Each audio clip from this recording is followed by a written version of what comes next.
This is the professor.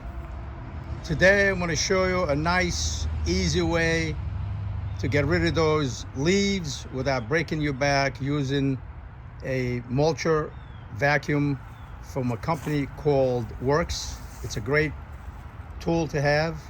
It saves you a lot of headaches, a lot of back breaking. Also, when the mulching is done, it cuts it into a really fine, tiny little pieces that I use as mulch. I just piled up the leaves here in this corner, and this is the machine I'll be using. It has a bag, and let me get started and I'll show you how this thing works. All right, now we're gonna turn this vacuum on.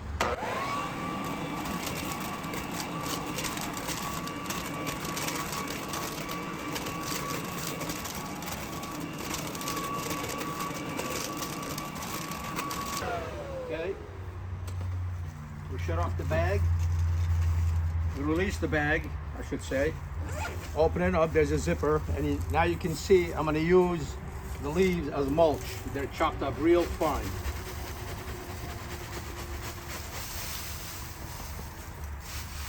Spread them out as mulch. And here you go, 1, 2, 3.